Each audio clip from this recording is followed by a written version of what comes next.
Hello guys, कैसे हो आप सब।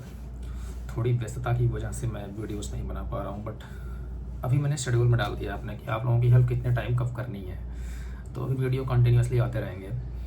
तो इसी क्रम में हम लोग जो बात कर रहे थे ना, पढ़ने का सही तरीका क्या है, इसी परिप्रेक्ष्य में हम बात करते हैं ज्योग्राफी कैसे पढ़ना है। Believe me, tried and tested है ये। कैसे करते हैं बेटर ज्योग्राफी, मेरा तो ऑप्शनल रहा है, लेकिन मैंने अपने जितने दोस्तों को बताया है उन्हें ज्योग्राफी में स्पेशली प्रॉब्लम नहीं आई है ना। तो पहले बात करते हैं प्रीलिम्स के लिए ज्योग्राफी में आपको क्या ध्यान रखना है। प्रीलिम्स के लिए आपको एनसीईआरटी पढ़ना है, अच्छे से पढ़ना है एनसीईआरटी की। एंड अगर आपको अच्छी समरी मिल जाती है कहीं से एनसीईआरटी की, मैं बर्नवाल नहीं सजेस्ट करूंगा क्योंकि मैंने उसको देखा नहीं है ना। किसी और कोचिंग की जो जिस्ट बनाती हो, यूपीएससी की स्पेशल कोचिंग हो, वहाँ से अगर मिलता है तो उस पर एक बार कंसिडर करना। कोई चैप्टर एनसीईआरटी का पढ़ना और सेम चैप्टर का समरी देखना। अगर लगता है फैक्चुअल डाटा उससे मिल जा रहा है तो काफ़ी है। दूसरी चीज़, जब भी आप ज्योग्राफी पढ़ते हैं ना, तो आप विजुअलाइज करके पढ़िए। ज्योग्राफी का हर फीचर की सबसे अच्छी खासियत ये है ना कि आप देख सकते हो, उसके वीडियो अवेलेबल है, वो कैसे काम कर रहा है, चाहे वो प्लेट टेक्टोनिक हो गया, चाहे इरोजन हो गया, चाहे लैंड फॉर्म्स हो गए, जो भी फिजिकल ज्योग्राफी का टॉपिक है आप देख सकते हो। तो वो देख देख के पढ़ना है, फैक्चुअल डाटा को रिमेंबर करना है। देखो, मैं पहली बार बोल रहा हूँ रिमेंबर करना है, क्योंकि आप वाटरफॉल्स को रिमेंबर ही करना पड़ेगा, किस रीजन में आता है रिमेंबर ही करना पड़ेगा। बट आपको बैठ के रटना नहीं है कि अच्छा आंख बंद करके आप पेज पलट के रटे जा रहे हो। आपको ऐसे समझना है। फॉर एग्जांपल कोई वाटरफॉल है, फॉर एग्जांपल जो गिरसोप्पा वाटरफॉल है वो शरावती नदी पे आता है, तो आप शरावती नदी को वीडियो देख लीजिए, गिरसोप्पा वाटरफॉल देख लीजिए वीडियो में। ऐसे करके किस रीजन में आता है, किस क्षेत्र में आता है, ये देख लीजिए। ऐसे करके आप देख लीजिए। तो जो ज्योग्राफी के फीचर आपको याद करने हैं वो याद कर लीजिए। जो ज्योग्राफी के फीचर आपको समझने हैं, for example geomorphology, oceanography, climatology, ये आपको समझने पड़ेंगे। इन्वायरमेंट ज्योग्राफी ये आपको समझने पड़ेंगे। तो आप ये वहाँ से कर सकते हो। ये हो गया फिजिकल ज्योग्राफी का एरिया। ह्यूमन ज्योग्राफी का एरिया, मानव भूगोल का एक बुक आता है 11th और 12th का है, वो देख लीजिएगा। साथ ही मैंने एक नोट शेयर करा है मेंस के लिए, अभी और शेयर करूँगा। ह्यूमन ज्योग्राफी वाला पार्ट जो मेंस में भी आता है वो मेरे चैनल पे आएगा 2-4 दिन में, वो भी आप लोग देख लीजिएगा। इसके साथ ही जब करंट अफेयर्स आप पढ़ो ना, तो मैं सजेस्ट करूंगा विजन आईएएस का इन्वायरमेंट का जो सेक्शन है उसमें ज्योग्राफी के करंट अफेयर्स वो कवर करते हैं। तो जब वो कवर करोगे, वो मेंस वाला आपका अच्छे से कवर कर देगा। अब आपको ये हो गया प्रीलिम्स कम मेंस, थोड़ा सा मैंने बता दिया। लेकिन अब प्री में तो आपने फैक्चुअल डाटा इकट्ठा कर लिया, इशूज इकट्ठा कर लिए, ज़्यादा डायमेंशंस इकट्ठा कर लिए, फैक्ट इकट्ठा कर लिए। अब उसको मेंस पे कैसे लेके जाना है। मेंस पे लेके जाने के लिए तो आपको ये जानना पड़ेगा ना कि किसी भी ज्योग्राफिकल फीचर का उपयोग क्या है, उस ज्योग्राफिकल फीचर से जुड़ी हुई समस्याएं कैसे आ रही हैं, उस ज्योग्राफिकल फीचर को संरक्षित करने के लिए और क्या करना चाहिए, सरकार क्या कर रही है, विश्व में अच्छी प्रथाएं क्या हैं, ये हर टॉपिक के लिए आपको करना पड़ेगा। फॉर एग्जाम्पल, आपने नदी पढ़ा, वाटरफॉल पढ़ा, है ना, ये तो एक इन्फॉर्मेशन होगा, लेकिन उसका यूज क्या है। नदी क्या करता है, सोचो आप। नदी क्या करता है, आपको पानी देता है। पानी से क्या होता है, उस एरिया में रिवर लिंक्ड इकोसिस्टम डेवलप होता है। बहुत सारे जीव रहते हैं, बहुत सारे पेड़ पौधे उगते हैं, बहुत सारे एग्रीकल्चरल फील्ड उगते हैं जहाँ से भोजन मतलब हमें मिलता है। फॉर एग्जाम्पल, आप गंगा का मैदान देख लो, फूड बास्केट ऑफ इंडिया बोला जाता है, क्यों, नदी है इसलिए।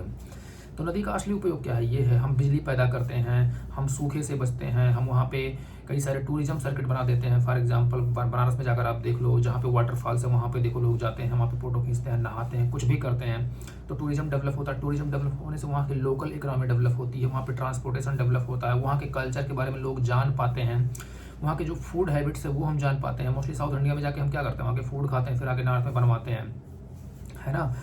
तो ऐसे करके आप वहाँ के वो चीज़ें जान पाते हो। अब ये हो गई उसकी उपयोगिता, आपने हर टॉपिक की उपयोगिता पढ़ ली। वाटरफॉल सिर्फ वाटरफॉल नहीं होता, वाटरफॉल के बहुत सारी चीज़ें जुड़ी हैं जो मैंने आपको बताई। वहाँ पे टूरिज्म, वहाँ का लोकल इकोनॉमी, वहाँ का इकोसिस्टम, वहाँ पे वाटर अवेलेबिलिटी, ये सारी चीज़ें एक वाटरफॉल पूरा करता है। लेकिन इसके साथ जुड़ी समस्याएं कैसे आ जाती हैं, समस्याएं कैसे आएंगी, लोग वहाँ पे पोल्यूशन कर देंगे, लोग नदी में पोल्यूशन कर देंगे, लोग रिवर के पानी को डाइवर्ट करेंगे, इंटर स्टेट डिस्प्यूट हो जाएगा, है ना, वो सारा इशू आ जाता है इसमें। फिर उसके बाद में सरकार क्या कर रही है, उसके लिए कौन सी policy, environment impact assessment, plan development, ये सारी चीज़ें लेकर आती है। मास्टर प्लान बनाना, रिवर संरक्षण योजनाएं जैसे नमामि गंगे प्रोग्राम, अर्थ गंगा प्रोग्राम, ऐसी सारी चीज़ें लेकर आती है गवर्नमेंट। लेकिन उसमें बहुत सारे लैकुनाज होते हैं जो एडमिनिस्ट्रेटिव होते हैं, सोशल होते हैं, इन्वायरमेंटल होते हैं, जियोलॉजिकल होते हैं, जियोमॉर्फोलॉजिकल होते हैं, क्लाइमेटिक होते हैं, ये सारे इशूज आ जाते हैं। उसके बाद में उसके लिए संरक्षण के प्रयास जो हो रहे हैं वो कंप्लीट नहीं है। तो इसके लिए अब क्या बेटर प्रैक्टिसेस हैं, अब ये आपको नहीं मिलेगा, ये आपको गूगल करना पड़ेगा, best practices to conserve river Ganga.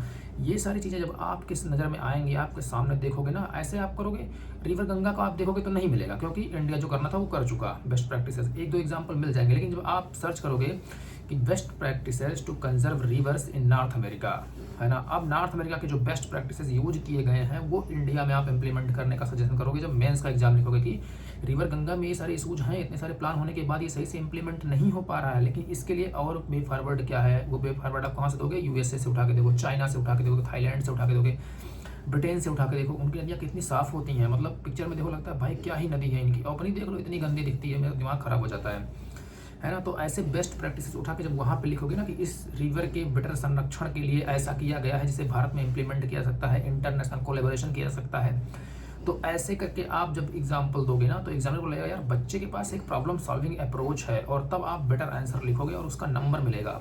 ये हो गया मेंस का अप्रोच। तो ये चीज़ें आपको ज्योग्राफी के हर टॉपिक में करना है मेंस को प्रिपेयर करने के लिए। तो प्रीलिम्स के लिए आपको फैक्चुअल डाटा, इन्फॉर्मेशन, नॉलेज इकट्ठा करना है, समझना है, वीडियो देख कर देखना है कौन सी चीज़ कहाँ पे है, उसके फीचर्स को समझने हैं। मेंस के लिए उसकी उपयोगिता, उसकी समस्याएं, उसके लिए चल रही पॉलिसीज, उसके लिए अभी चुनौतियाँ क्या है पॉलिसीज में, उसके लिए वे फॉरवर्ड क्या हो सकता है, ये सारी चीज़ें जब आप कर लोगे तब आपका मेंस ज्योग्राफी का रेडी होगा। इसके लिए सोर्सेज क्या है, एनसीईआरटी है, जीसी लियोंग की हिंदी अगर मिल जाए तो ठीक है, जीसी लियोंग की या कोई और बुक जो ज्योग्राफी का बेसिक कवर कर दे।